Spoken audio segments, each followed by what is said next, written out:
You think you need an intense HIIT class, a complicated gym membership, and a silent meditation app to fix your body and mind? What if I told you that's a lie? What if the single most powerful tool for burning fat, unlocking creative genius, and crushing anxiety is the one thing you've been doing since you were 1 year old, but you're doing it wrong? Okay, Dr. Grant, you have my full attention. You're talking about walking? I have to be honest, when I think of exercise, walking feels like the bare minimum. It feels like what you do when you can't do the real workout. It doesn't really count towards serious results, does it? That's the productivity paradox of fitness. We've been taught that if it isn't brutal, it isn't working. We've dismissed the most accessible, sustainable, and biologically profound tool we possess. Today, we are not talking about getting your 10,000 steps. We are talking about how to use walking as a precision instrument. A precision instrument? For what? For everything. Today, we are not just talking about walking. We are revealing the Walking Superpower Protocol. I'm going to give you 3 distinct protocols for 3 different goals. Protocol 1, the Metabolic Protocol for fat loss and controlling blood sugar. Protocol 2, the Creative Protocol for generating brilliant ideas and solving complex problems. And Protocol 3, the Neurological Protocol for dissolving anxiety and calming your mind.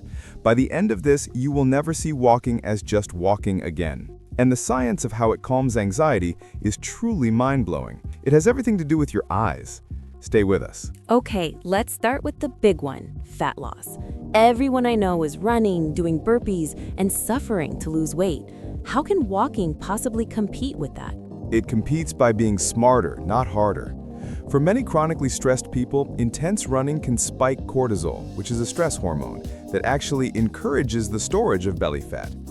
Walking, on the other hand, is a low-intensity, steady-state exercise. It's low stress, it preferentially trains your body to burn fat for fuel, not just readily available sugar. So it's a better fat-burning mode. But where does the superpower part come in? The superpower is in the timing. The single most powerful metabolic tool you have is the post-meal walk. My grandmother used to say that. Go for a walk to settle your dinner. I thought it was an old wives' tale. Your grandmother was a metabolic scientist and she didn't even know it. Here's what happens. When you eat a meal, especially one with carbohydrates, your blood sugar rises. Your body releases insulin to push that sugar out of the blood and into your cells for storage. If your cells are full, it gets stored as fat. The dreaded post-meal energy crash. Exactly. But a simple 10 to 15 minute walk within 30 to 60 minutes of eating changes everything. The simple act of contracting your muscles, your legs, your glutes, acts like a biological sponge. It activates special glucose transporters in your muscles called GLUT4, which pull that excess sugar from your bloodstream directly into the muscle to be used as fuel with little to no insulin required. So I can use the food I just ate as fuel immediately instead of storing it as fat just by taking a short walk? Precisely. You blunt the blood sugar spike, you prevent the fat storage, you improve your insulin sensitivity long-term, and you completely avoid the 3 p.m. slump. It's a game changer. So, here's your protocol.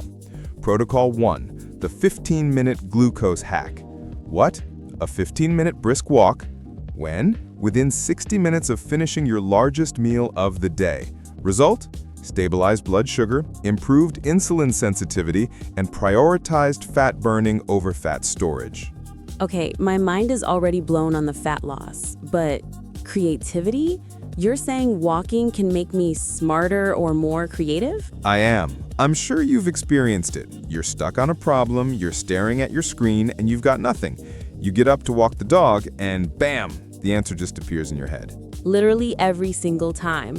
I thought it was just a coincidence or maybe the fresh air. It's not a coincidence. It's neuroscience. A 2014 Stanford study found that walking boosts creative output, specifically divergent thinking, which is the ability to generate new ideas, by an average of 60%. 60%? How? 2 amazing things are happening. First, walking triggers a state called transient hypofrontality. Hypo what now? Sorry. Hypo means less, and frontality refers to your prefrontal cortex.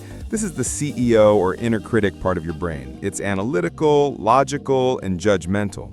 When you walk, this part of your brain intentionally quiets down, allowing your more associative, creative brain networks to connect ideas freely without that inner critic immediately shutting them down. It silences the inner editor. Exactly.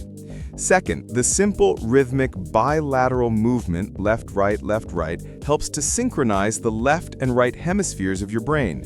This whole brain state is where true innovation happens. This is why Steve Jobs held his most important meetings while walking. This is why the greatest philosophers were all walkers. They were hacking their brains. So, how do we use this intentionally? You use the protocol. Protocol 2, the 20-minute idea walk. What? A 20-minute solo walk. When? When you are stuck on a problem or need to brainstorm. The rule is you must leave your phone behind, or at least put it on airplane mode. No podcasts, no music with lyrics, no input. The goal is to let your brain process, not consume. Just walk and let your mind wander. The answer will find you. Okay, Kaelen, this is the one I've been waiting for. You tease that walking calms anxiety because of our eyes. When I'm anxious, my mind is racing. Sitting still to meditate feels impossible. It's like torture. This is where walking becomes your most powerful medicine. And yes, it's about your eyes. When we are stressed, anxious, or in a state of fight or flight, our vision literally changes. We develop a threat focus, a narrow, foveal vision state, like a lion laser-focused on a gazelle. Our brain is on high alert. Total tunnel vision. I get that. Walking, especially outdoors, forces you out of that. It generates a visual phenomenon called optic flow. Optic flow. Tell me more. Optic flow is the visual streaming of the world past you as you move forward. The lampposts, the trees, the buildings, all moving past you in your peripheral vision. This specific pattern of lateral eye movement, your eyes scanning side to side to take in the environment, is a direct, nonverbal signal to your brainstem and your amygdala, your brain's fear center, that you are safe. Because if you were in real danger, you'd be frozen in place or staring straight at the threat. Precisely. The act of walking and calmly scanning the horizon tells your ancient primitive brain, no threat here, we are moving, we are in control, we can stand down the alarm. This lateral eye movement principle is the very foundation of EMDR, one of our most effective therapies for trauma. You are, in effect, giving yourself a mild, natural form of EMDR therapy every time you take an intentional walk. So walking isn't just distracting me from anxiety, it's physiologically dissolving it at the source. It is. The rhythmic bilateral stimulation of your feet on the ground, combined with the lateral optic flow, processes the anxious energy and calms the amygdala. It's active meditation, and for an anxious brain, it's often far more effective than sitting still. Protocol 3, the 15-minute anxiety dissolver. What? A 15-minute walk. When? As soon as you feel the first signs of anxiety, overwhelm, or a racing mind. The rule? Focus on your surroundings. Look at the horizon. Notice the optic flow. Pay attention to the feeling of your feet making contact with the ground. Just 15 minutes can completely reset your nervous system.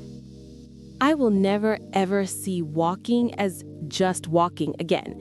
It's a metabolic tool, a creativity supercharger, and an anti-anxiety protocol. All in one. And it's free. It is the ultimate human superpower, hidden in plain sight. It's the one thing that honors our human biology in a world that asks us to be machines. So let's recap the 3 protocols. The 15-minute glucose hack. Walk for 15 minutes after your biggest meal to control blood sugar and burn fat. The 20-minute idea walk. Walk without your phone for 20 minutes to solve problems and boost creativity. The 15-minute anxiety dissolver. Walk and focus on optic flow to calm your nervous system and dissolve anxiety. This is the most actionable advice I've ever heard. It's not go run a marathon, it's go for a 15-minute walk. Everyone can do that. That's the point. This is how you build a sustainable, healthy life. So here's my challenge to everyone watching. Pick one protocol, just one. Which superpower do you need most right now? Are you struggling with energy and fat loss?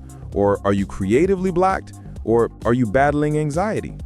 Let us know in the comments. If you're committing to the post-meal walk, type glucose hack. If you're going for the idea walk, type idea walk. Exactly. Commit to it for 1 week.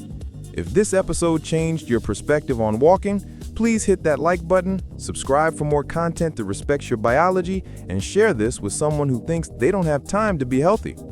Thank you, Dr. Grant. This was amazing. Thank you, Maya. Now go take a walk.